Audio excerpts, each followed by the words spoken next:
So I'd like to introduce first Kory Wilson on the far end, who is the Executive Director of Indigenous Partnerships and Initiatives at the British Columbia Institute of Technology. Welcome to Kory. Thank you. And then in the middle we have Brian DePratto, who is a senior economist at Toronto Dominion Bank Group. So welcome to Brian, and thank you for being here as well.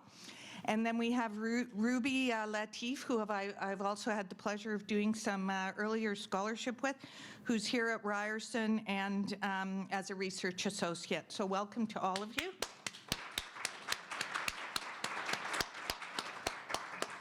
And I'm going to sit down to ask the questions. Thank you.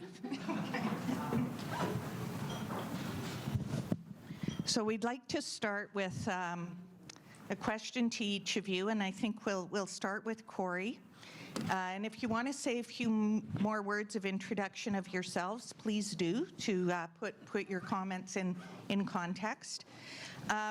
Really, the first question is about understanding of diversity and inclusion. How is that changing? How is our understanding of those actual concepts now changing in 2019?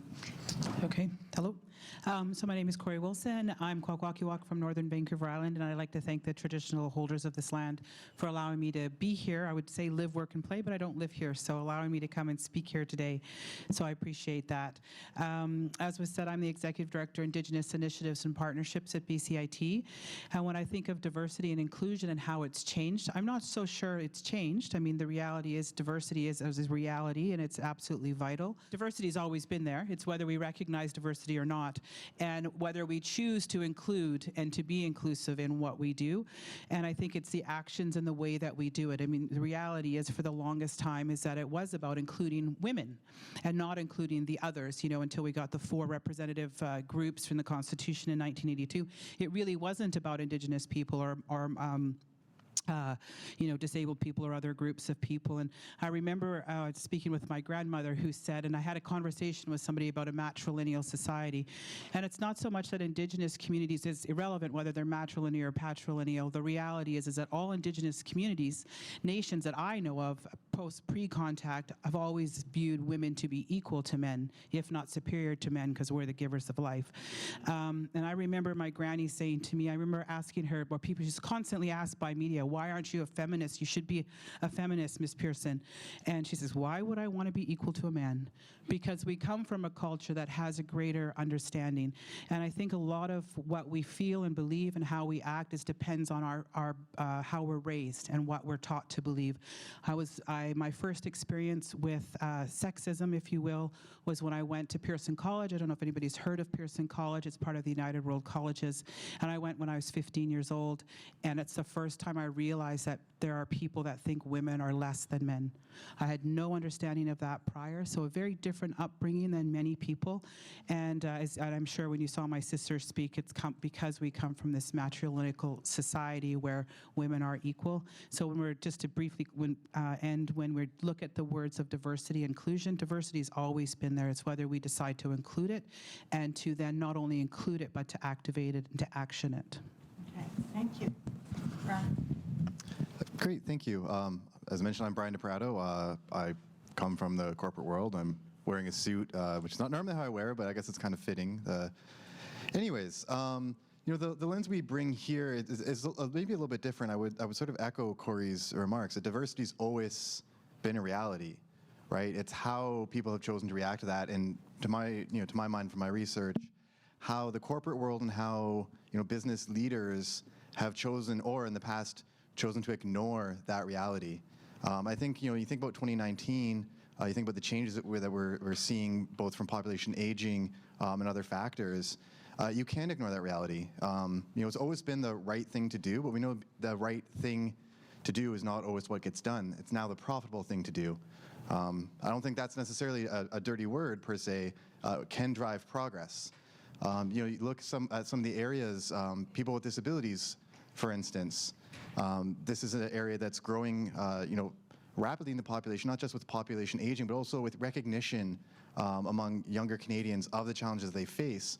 And so if you're an employer out there, you're a business, you know, operating, if you're ignoring these groups, if you're ignoring minority groups, diverse audiences, you're missing, you're dumb.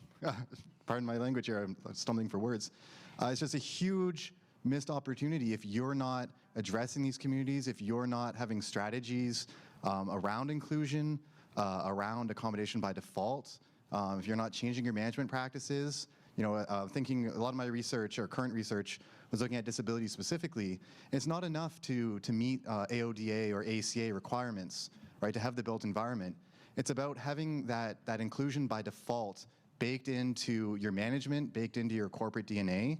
And you can see, I could throw numbers at you. We're talking billions and billions of dollars left on the table, again, in the case of disabilities, because of underemployment, because you have issues where traditionally people have been sort of, okay, great, it's almost like charity. You've got your job, we've got you in the door, but it's not about the career, the long-term development. You're not opening, it's the glass ceiling all over again, not that that's even gone either. So there's all these challenges that really need to be addressed. I'm a little bit hopeful because, when money gets involved, people start to get active. And you think about that long-term view, you think about long-term prosperity for Canada. What we're going to need to do when we have the population aging is we need to get all these diverse groups into the labor force. We need to have them working. We need strategies around this. That's really the only way we're going to maintain the kind of standard of life that we've had so far. I can, again, if you're interested, fire away 1,000 stats at you, but that's really what it boils down to. When you are not having diversity initiatives and you're not including all Canadians, you're leaving money on the table, and that's the end of it. That's great. Well, thank you so much for having me and including me on this wonderful panel. It's great to be in a room. There's so many of my academic crushes and my political crushes in this room today, so I'm trying not to fangirl out, but we'll do my best right now. Just a little bit in terms of my background. So I actually have worked in politics for over 15 years in various senior leadership positions. In about 2016, I decided to Google stalk Wendy because she was doing some really interesting work on women in leadership, specifically into intersectionality, and I asked her to be my doctoral supervisor. She encouraged me to look at something that was near and dear to my heart, Muslim women in the workplace. I happen to be Muslim, so I'll just disclose that openly right now. And we've done some interesting work with Suzanne and Wendy as well and published already in this space. So a lot of the comments I'm going to have today will really be focused on what my dissertation is and some things I've learned, working for Wendy and working with Suzanne as well. But I'd like to start off with the academic perspective. So as we know, like a lot of the scholars now are rejecting the binary definition of identity. So now we're focused more on like a fluid definition, talking about race, gender, ethnicity, and how these all intersect. And that's just a very loose definition of what intersectionality is, I guess. So where it comes to my own personal research, some of the work that we're doing within Muslim women professionals talks about how Muslim women are like not a monolithic group. Although we do, when we see a Muslim woman, we have ideas of who they are or try to treat, and a lot of times we treat them like in terms of like a homogenous group, but not necessarily are there. And that homogeny of identity that we're imposing on them will automatically put discrimination or lenses of discrimination on them. So when we're talking about Islamophobia in the workplace, which is a topic that we've started to talk a little bit more about, it's a common conversation that I've been doing or having with interviewees in this area as well. So Environics did a study in 2016, and we've talked so much about measuring data, but one of the data points were 42% of Muslim women compared to 27% of Muslim men have experienced some form of discrimination, and they're also very fearful of how that discrimination will affect them into the workplace as well. So just, one of those stats. And I'm going to leave an anecdote for this one too, because I think it's important. But one of the interviews that I did, not in my Muslim women study, but Wendy had alluded to a project that we're working on right now with the LGBTQ2S+ communities and the Indigenous communities, and also people with disabilities, talking about representation on corporate boards. And so we started to unpack layers of intersectionality of these senior leaders as well. And this one person had said, to me and over the phone and was almost in tears when they were talking about this. They said to me, one day I experience racism and the next day I experience sexism. So how do I actually deal with that? And I think a lot of the conversations we're having within organizations aren't necessarily there right now.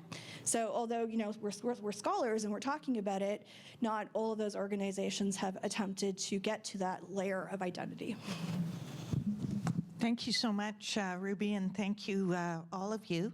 Our next question is really to focus a little bit more on the groups that you believe require or should have particular attention, or groups that you're working with. So if you could expand on some of your thinking, again, from this intersectional lens in terms of the groups that really need our attention. Kory, thank you. Well, of course, for me, it's Indigenous people, and obviously other marginalized or underrepresented groups as well tend to come under that. What works for Indigenous people often works for other groups as well. I think when it comes to Indigenous people and including Indigenous people, at the risk of not repeating what Pam said, but we're at the negative end of every social economic indicator there is. It was our land. How did we get from being a thriving, amazing, the myth that we were primitive cultures is absolutely absurd, because you look at some of the greatest governance structures in the world, they've come from Indigenous people. We're still here as well. So how do we deal with that, or how do we support Indigenous people? And to use that, TD actually did a study, I can't remember the date, did a study about the cost to the Canadian economy without including Indigenous people. Also, another group did the reconciliation, Growing Canada's Economy, that if we don't include Indigenous people in the Canadian, so people who say that it's not just a moral, social, there's also an economic reason to include Indigenous people, because the $27 billion would be added to our economy if Indigenous people were employed and trained at the same rate as non-Indigenous people. Plus, you add at least an additional $8 billion to that for the cost of them getting off of poverty and the social cost. And people say, well, they should just, another myth that's out there, why don't they just get a job? My family's been here for generations. They've worked really hard. I said, how did your family make their money? Oh, we were farmers. It was illegal for us to farm until 1951. How could we have been farmers for generations? And besides, you were on our land. So it's trying to be realistic about these solutions. We are still here. We have a lot to contribute to the Canadian economy. And when you combine that with the baby boomers and what baby boomers are, and I mean it respectfully, taking from our economy now, I'm sure your bank has done massive studies on baby boomers and what they're going to cost the Canadian economy. You combine those two things together, it's a demographic tsunami which will essentially bankrupt Canada. You cannot do business in this country. We own over a third of the land mass, own and control, and have more in court waiting to own and control in Canada. You cannot do business in this country without involving and understanding Indigenous people. And that's not to say, I know Sven brought up the pipeline, obviously that's a big issue in Vancouver, a big issue particularly in the riding that he comes from. That it's not about us having a veto power, but it's about my children doing well. If my children don't do well, your children are not going to do well. That we have a constitutional responsibility. The Government of Canada, under Section 9124, 1867, has a responsibility for Indians and lands reserved for the Indians. That responsibility is not going to go away. So we need to give Indigenous people and obviously other marginalized, underrepresented groups new skills and ability to allow them to pivot, to be able to change the outcomes for their families and their communities. Another, just last before I'll pass it on, another comment I often get from people, well, they live in these isolated rural communities and these reserves. I mean, we can't possibly expect to be able to feed them, clothe them, provide them with clean drinking water or electricity or whatever else they need in these communities. But you have to remember, we didn't put ourselves in those communities. The Inuit people did not historically come from those communities that are above Baffin Island. They were placed there before the Second World War, during the Second World War, to be the early alert system to protect us from the Russians, from the communists, whatever. That is not where they traditionally came from. So the use of Indigenous peoples as shields, if you will, as early alert systems, we were moved to those reserves. The Kwakwaka'wakw Nation is one nation. We have one language, but they divided us into 15 nations, into 3 subgroups. So we didn't do this ourselves. So it's not our responsibility to fix it. Our responsibility is to make sure that our children are healthy and happy and are able to seize the opportunities as every other Canadian child is able to do as well.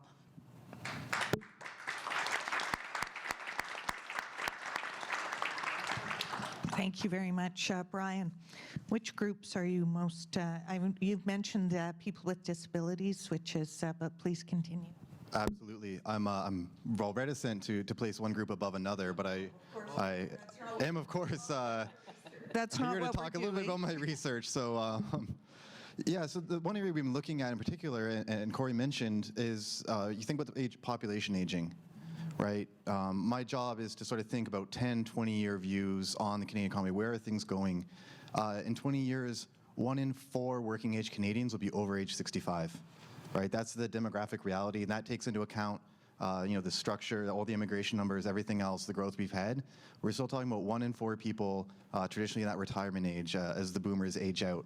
As they get older, what else happens? We know people, as they get older, they're more likely to have disabilities around flexibility, disabilities around pain, cognitive disabilities. But the same challenge is we don't have, again, as put so well by Kory, you're stealing my thunder, that we don't have enough employees, enough workers coming in to really support that under the systems we have right now. And so how do you address that? Well, you can address it through greater inclusion, of course, of First Nations, but in this case, also of persons with disabilities. If you look at some of the stats around employment rates, it's kind of crazy. You look at people with disabilities, the not in labor force status, it's about 35% of that population. That's not unemployment. You look at the unemployment rate for PWD, it's about 6/10 higher. That's not great either, but that's masking that you have this large group of people, generally well-educated and increasingly well-educated, that are not engaged with the labor force, not engaged in work. Is a huge untapped resource. We ran the numbers. We love running the numbers. If you close that gap, you get just 1/3 of the labor market outcome gap. That's not a crazy stretch goal. That's $36 billion in additional output, right? These are real numbers. You close half that gap, maybe that's a little bit more of a stretch. There are, maybe structural issues that may not ever be addressed. So a reasonable goal, that's 54 billion in additional output. That's almost 500,000 more people engaged in labor markets, more people with, I kind of hate this phrase, but the dignity of work, that sort of thing. Being able to, let me put it differently, being able to achieve their complete potential, being able to realize their complete potential as human beings. I think that's, not just a moral obligation, but as well, it's a business obligation. And I think that any group that is not thinking through these issues, who's not having strategies in place for this, they're going to be left behind. I could talk the TD book. We have an accessibility lab. We're the only bank in Canada that actually has that. So we have a staff dedicated to ensuring that our staff with disabilities have all of the tools and resources they need. We shouldn't be the only one. That should be standard operating procedure. And quite frankly, we need more initiatives to address these issues, not just in terms of adaptation for older Canadians, but as well in terms of making that employment transition for younger Canadians with disabilities. One of the things we've noticed is, you look at the different universities and colleges, the big thing now, everyone loves co-op, right? It's got to be this co-op experience that gives you this leg up over everybody else. Well, in a lot of cases, I don't know about Ryerson, so forgive me if I'm in harsh territory here, but you have the employment officers in the co-op building that they are very good at their job. You have the accessibility and the coordinators there helping these students with disabilities, and they're very good at their job, and these people aren't talking to each other. So you have this issue where you have these two separate things, so you don't necessarily have the same advantage. So you have a PWD student who completes their studies, and they're still stuck behind because they're competing against people now that have had those co-op opportunities. So I think there's an area there for policy change.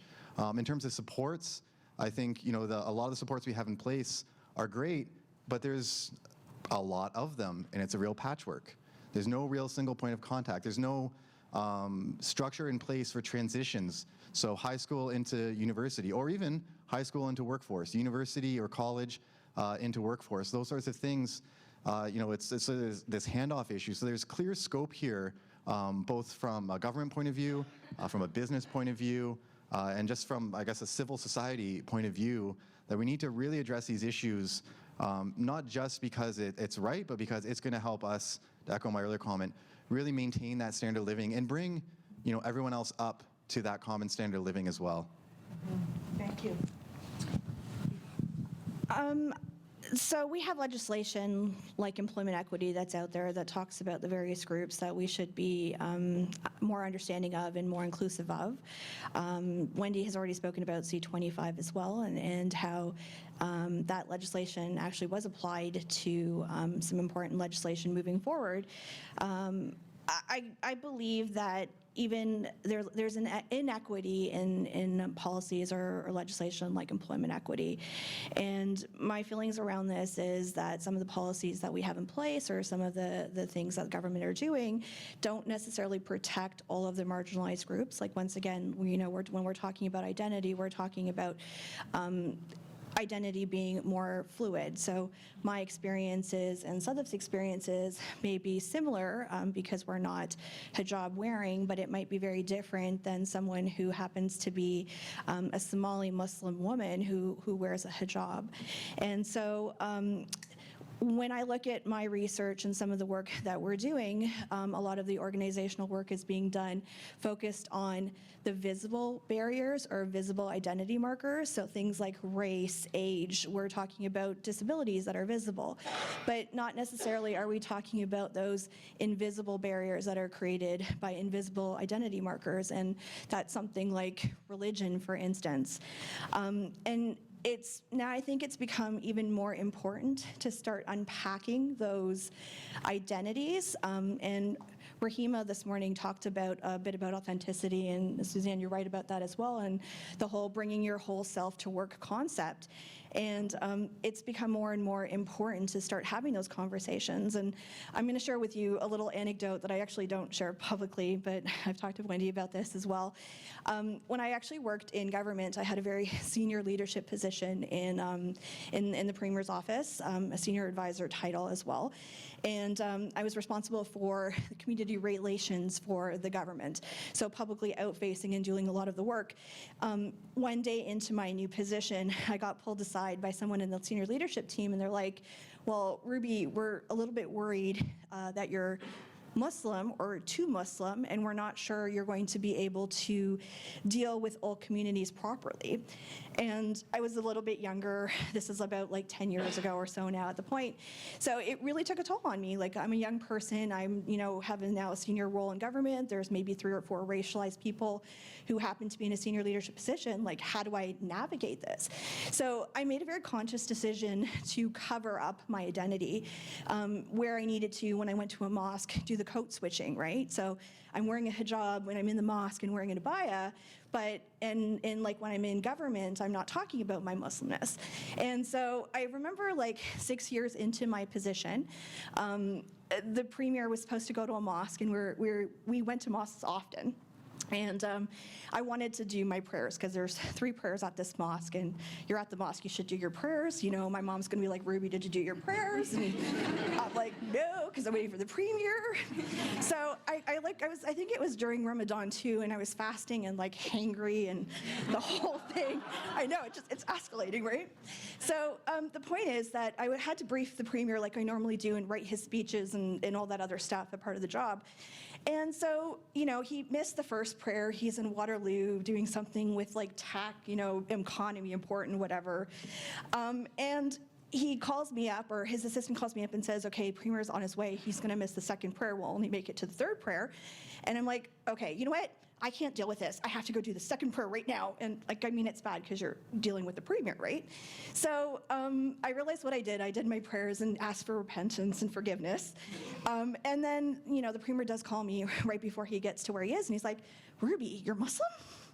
And I'm like, yes. And he's like, how do we never talk about this?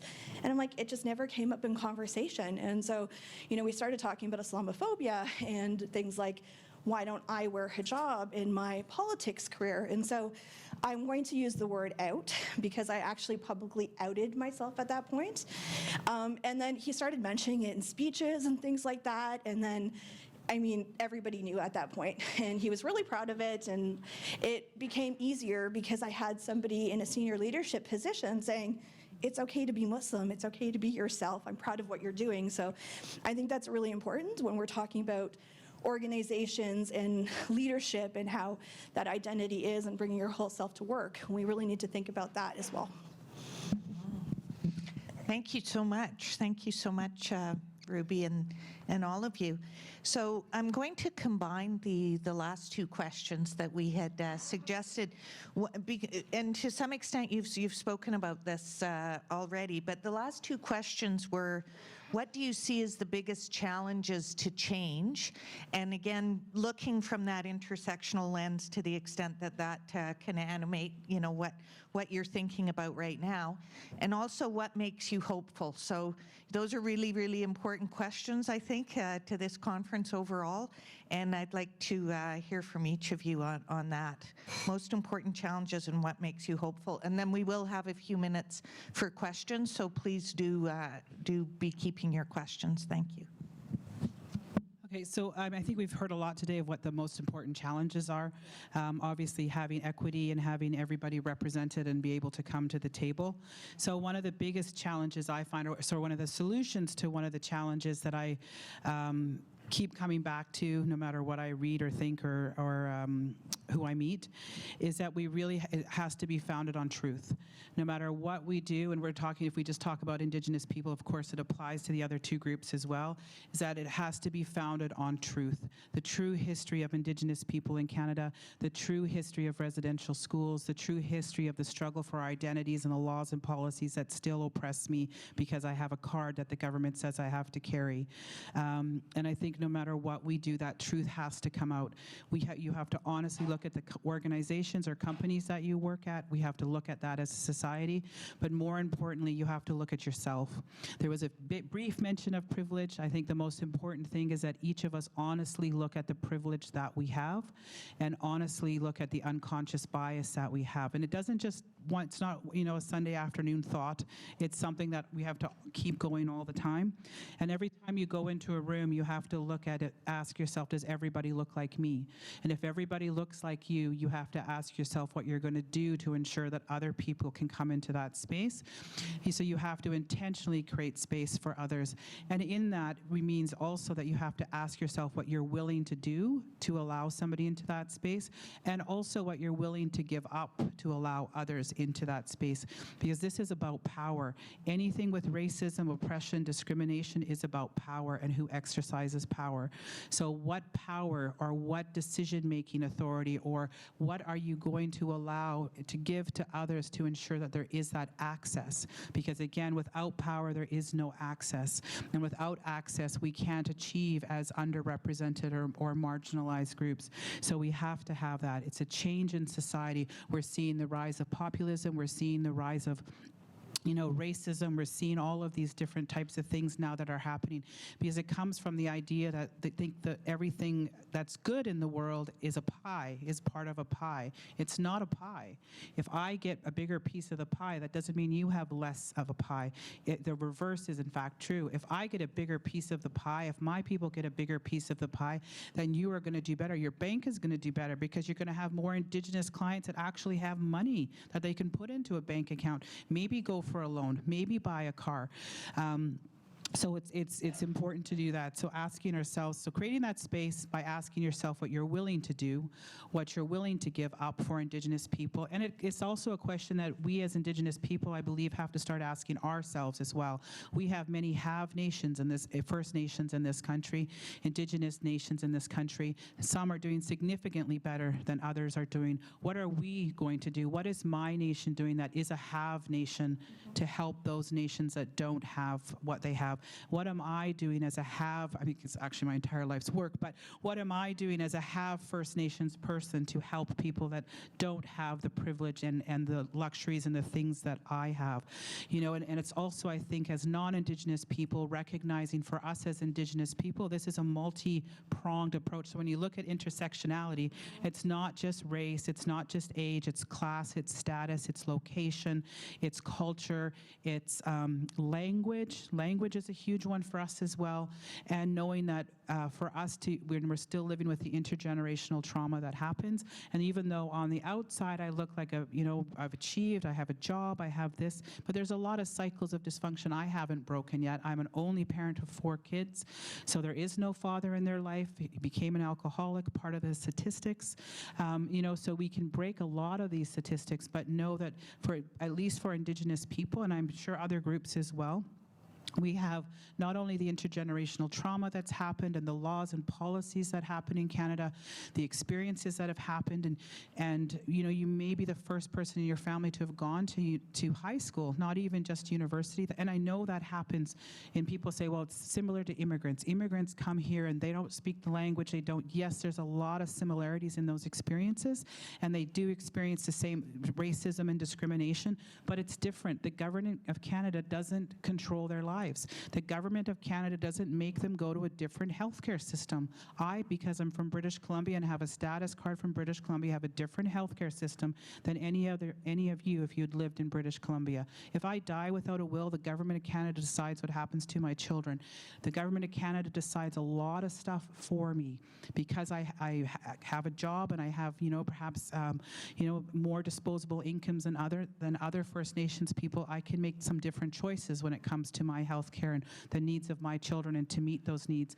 But otherwise, we can't as Indigenous people. So there are extra laws and policies, extra baggage, if you will, in our backpack. And I don't know if you've heard of Gord Downey, obviously, from the Tragically Hip and the Chani Wenjack story. I'm on the Gord Downey board. And Pearl Wenjack, Chani's sister, said to me when I was explaining my analogy, I use this whole big analogy of a 400-meter hurdle race and having backpacks. And she said, Kory, you have to understand that it's not a backpack. It's stuff you carry around inside. So it's stuff that's inside, so it can't be easily removed. And that's not to say that other people don't suffer, but it's recognizing what and how Indigenous people come to the table. They come to the table already so far behind. And in particular in the academy, oftentimes I hear from people, well, it's not very fair. It's not fair if Indigenous people get this or that. Well, let's talk about fairness. It's not an issue about fairness.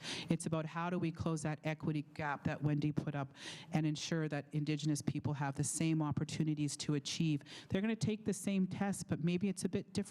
Maybe it is an oral test. I've given some of my students oral exams before because they don't have the $3,000 to get the psychoeducational testing that is required to be certified in university. So talk about disabilities. They're Indigenous, a woman, and a visible minority, though I know technically not in law, but also with a disability. They don't have the $3,000 to get the extended time on a test or a scribe or whatever that they need, which universities require for any accommodation. So again, achieving a university degree is very challenging for a lot of Indigenous people because of the equity or the inequities that they come to at the table. Let's leave it at that. Thank you.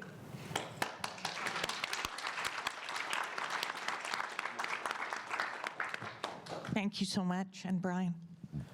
I think it's sort of, not to be flippant, but from my view on the issue I was thinking about, I think it's pretty simple, and that almost makes it challenging. It's simple because it's an attitude change, right? You need a complete top-to-bottom attitude change where people recognize, you talk to, it's easy to say it's at a giant bank. We've got tons of resources, tons, of scope for doing market research, things like that. You talk to someone at a smaller firm, and it's, well, I can't really accommodate because it's just going to be so much money, right? So I think to some extent, it's just letting people know, like, no, it's not. It's really easy. How much do you spend for a uniform for one of your staff? That's pretty much what you're looking at here. But you have these entrenched notions, from decades and decades of ways of doing things that it seems so simple, but we know it's that real challenge. The reason I'm a little bit optimistic, and I don't want to be too flippant here, is because this involves the baby boomers, and they usually get what they want. So you think about changes in attitudes, and maintaining they want that retirement that they sort of promised themselves. I think when they want something, they get it, and this is clearly something that is going to be good for them. So for that crass reason, I'm a tiny bit optimistic.